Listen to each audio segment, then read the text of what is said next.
Hello. Now that I'm in Act 3 Cruel, I figured I would put a little update on my Frosty Monk build. As you can see, the skill tree has changed a bit. I've come to hear that Resistance Pen isn't very good, so we've kind of shied away from that. So, all these nodes over here, Snowpiercer, Harness the Elements, that kind of stuff, we moved out of that. And we use those points to kind of move more into crit, especially now that we're like level 16 stuff. So we went over here, grab these crit nodes to get more crit. Up here, since we were already by Echoing Frost, we could just go grab crit exploit and these crit chance nodes, which is nice. Same thing over here by Resonance, could get True Strike for more crit chance. Gonna get damage bonus here for crit, which will be good. Then 30% increased damage if you dealt a crit in the past 8 seconds. More crit chance, and considering we have 41% chance to crit on our Ice Strike, and that's without like any increased crit chance on our quarterstaff here. Should be nice. And it'll only get better as we get more crit stuff.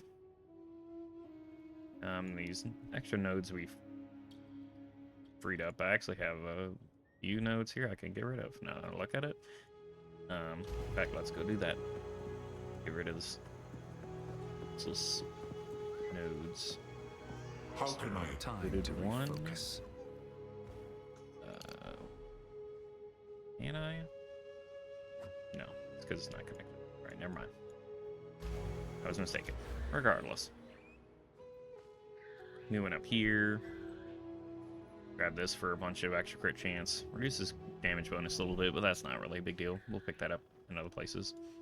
But definitely a big thing is stuff like this.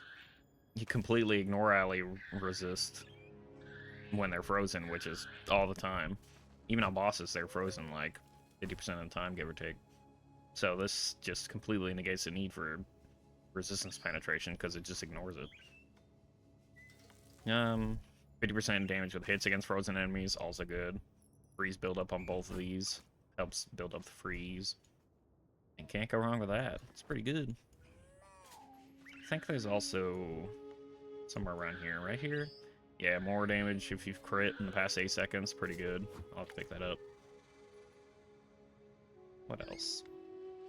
I got this attack speed per 15 dex plus all these dex things, which helps a little bit with needing so much dex for all the attributes for the skill gems.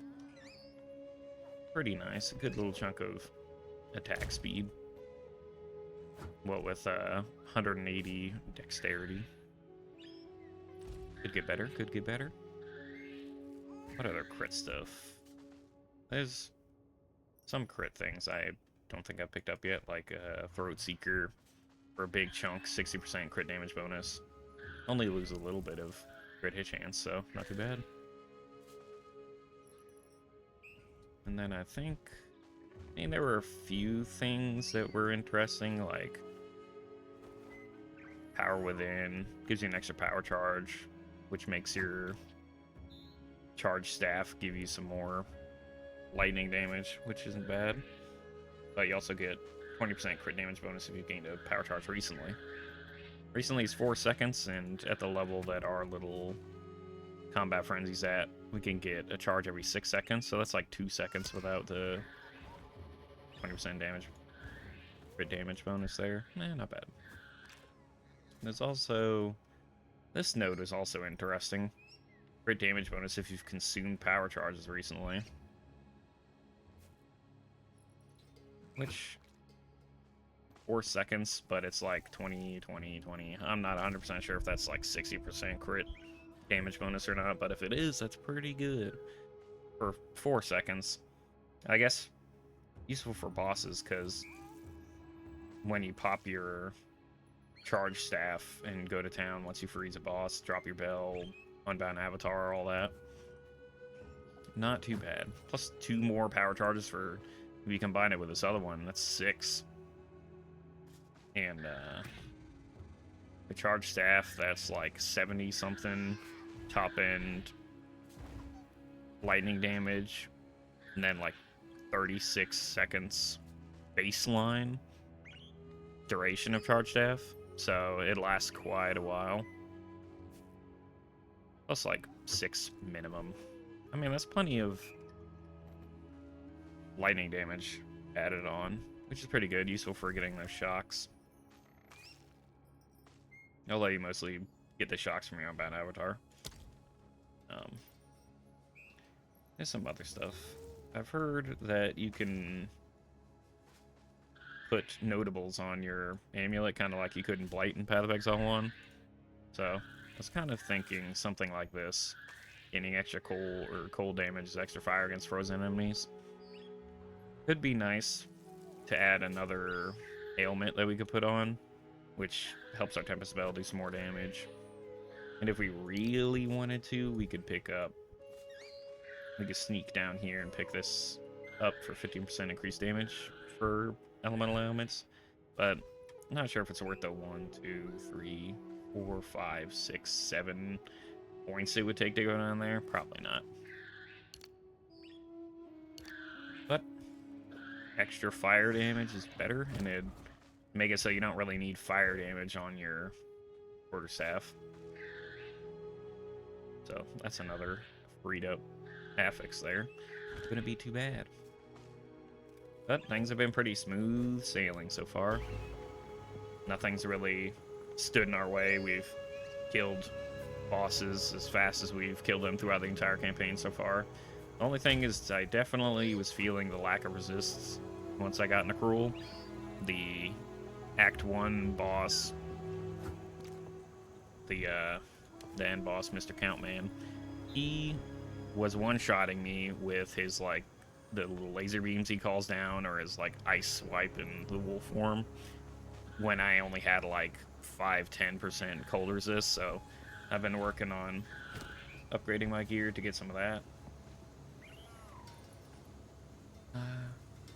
Got this nice ring, some life, good resistances on all of them.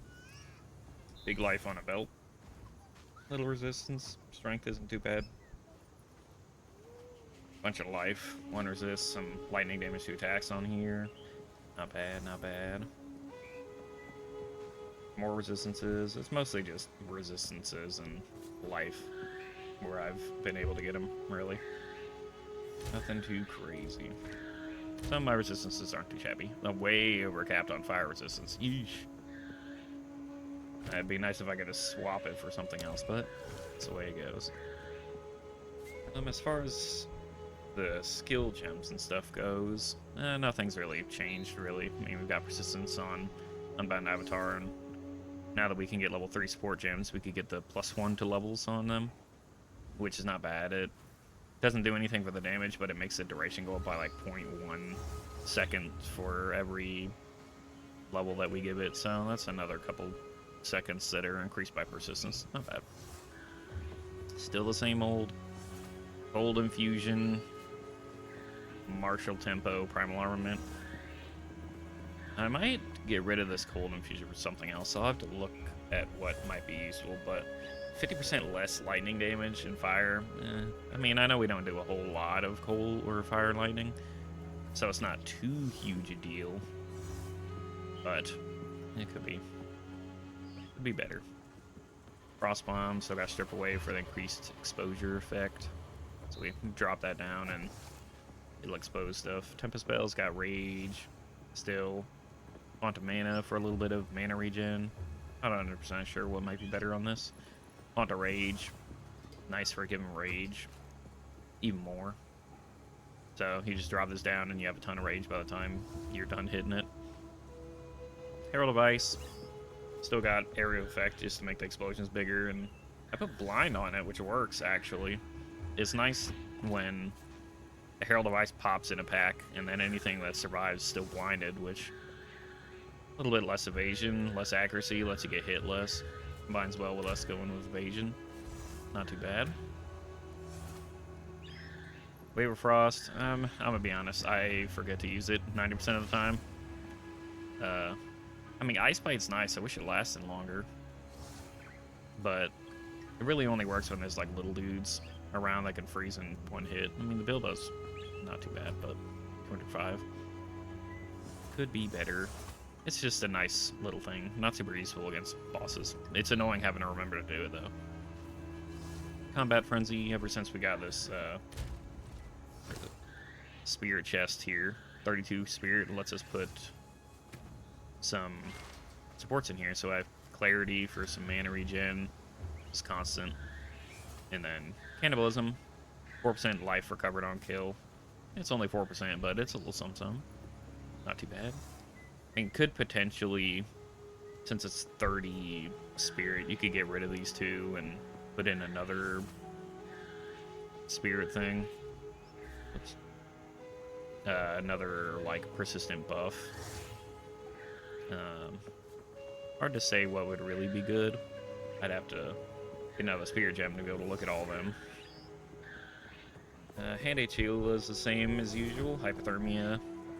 Burst on there for the minus cold resist. Freezing Mark just makes it easier to build up frozen on them, which is good. Titan Curse. This increases, kind of counteracts the Hand of Cheil was minus 36% reduced effect. Just a bit. Still got good old Perpetual Charge on the Charge Staff. Not bad. I was tinkering a little bit with... I have an Electrocute on there, because it does work with the shock waves that it shoots out. It does some... It starts building up Electrocute, but it makes the shock waves do less damage. It doesn't affect the buff that it grants you, but you lose, like, a good chunk of damage off of the shock waves, which is lame. And Electrocution, I don't think we really need it anyway, because it takes a while to build up with the little lightning damage that we've got. And even then, Electrocute just, like, shocks them and leaves them in place for 5 seconds or something. Yeah, 5 seconds by default. I mean, they're frozen all the time, so it doesn't really matter, so I just took it back out. Not sure what I'll put in there, but we'll find out. But, slowly getting there. Almost to maps. Still got Act 3 to go through. Won't take long. Really. I mean, it's been pretty good. Just need more life, more levels, all that jazz. More evasion. Sure we could find some stuff on the tree. Got a couple things. Evasion rating. 100% increased evasion from body armor. Not bad. There's other stuff on the tree that we could pick up. But that's it, really. Yeah, I'd say this will probably take me into maps and do well, and unless maps turn out to be insanely hard and a lot more dangerous mobs and stuff, and health increase, we should just keep shredding. Should be everything. See you later.